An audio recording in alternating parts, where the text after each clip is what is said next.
How's it going, guys? Welcome back. Today I'm going to be showing you my Redstone shop.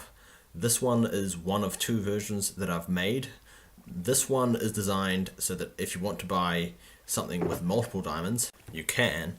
And in the next video, I'm going to be doing a version where it's the opposite of that.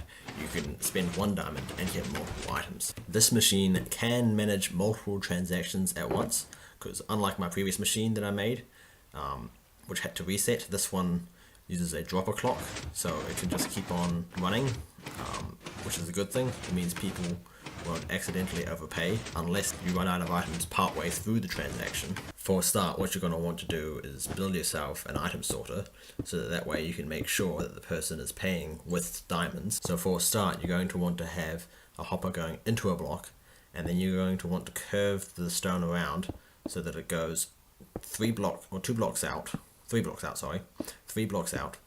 then 1 block down, and then 3 blocks across, and 1 block there.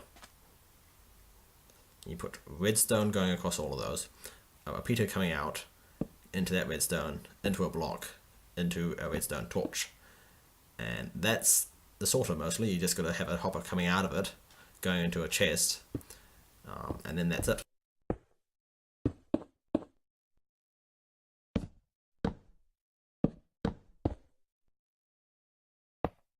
Now you're going to want to put 4 of a random block in there and a stack of diamonds.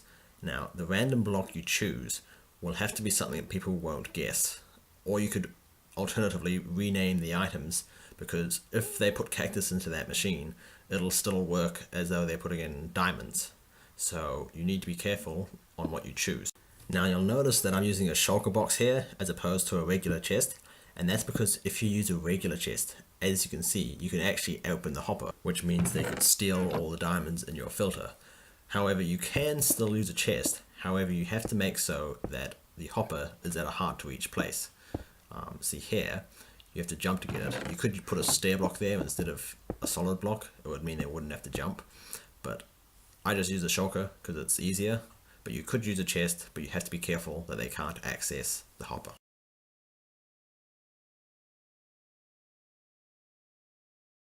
Now next we're going to be making the dropper timer, and basically this will be something that'll activate every time they put in an item. So you'll want to have 2 droppers facing each other, and then you'll have the comparators coming out of both sides and into a block.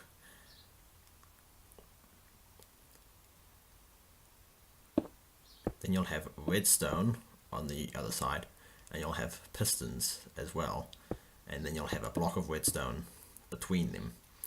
And when droppers are powered, they can't be triggered, so the redstone block means that only one of them will be firing at once. And the number of items you put in there depends on how expensive you want your chosen item to be. I chose 8, so that'll mean they'll have to put 8 diamonds in, and this is the output. Whenever the pistons move, the dropper will activate. Sorry about that, I accidentally built the dropper timer a little bit low. You'll want to raise it by 1 block so that actually both of the droppers will be able to activate. Now in its current state, this can do 1 transaction at a time, but the problem is the clock is too fast for multiple transactions, because when the pistons fire, you occasionally it occasionally happens at the wrong time, and you end up losing an extra tick, an extra pulse. So you'll see it didn't activate all of them. There's still 1 left in there. So what we're going to do next is we're going to add something to slow down the rate at which hoppers come out. So you put a block here, repeater on 2 ticks, then you do 2 lines of redstone, then you have an observer and a piston on top of it. Then you have a redstone block. Don't worry about the redstone connecting with the comparator, and that will lead into a repeater, and then you're done. The next thing we're going to do is we're going to have a water channel going to the person. I recommend having a water channel bring it to them as opposed to having the dropper near them, because otherwise they can just open the dropper and grab whatever they want. So I use a water stream to deliver the items to them, but you can really do whatever you want. You could have it drop down from the roof or something. Just make sure that people can't open the dropper.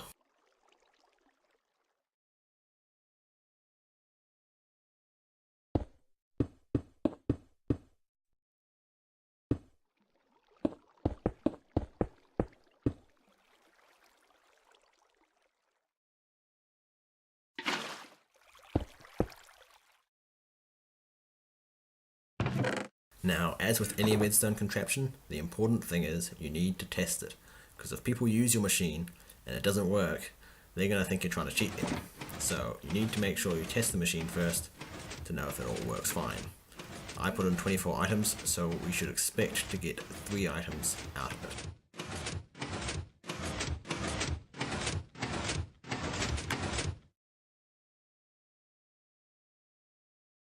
Now the next thing we're going to be working on is making an indication light so that people know that there are still items in stock, because otherwise, if you don't tell them that there are items in stock, people won't be sure. So what we're going to do is we're going to take the comparator output from the hopper, not the dropper, because since they're able to buy multiple items, we need to be sure that when they buy, there's always a minimum amount left. As it is, if you've got non-stackable items, then that means that they can't buy any more than 10 at a time. So you'll need to put up a sign telling them don't buy more than 10, because otherwise, if they buy 11, then they are at risk of, not getting that 11th book. So that's just something to keep an eye out for.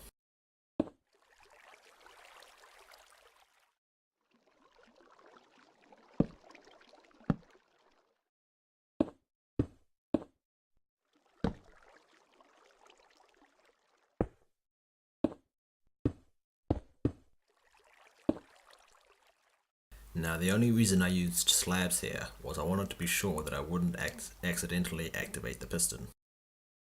One thing I forgot to mention earlier is you need to make sure your server has some sort of way of protecting your land, because otherwise people are just going to tear down the whole machine and it's not going to get you anything. But now that you're done, all you have to do is allow people to open your chests in this claim, and then it's good, ready to go.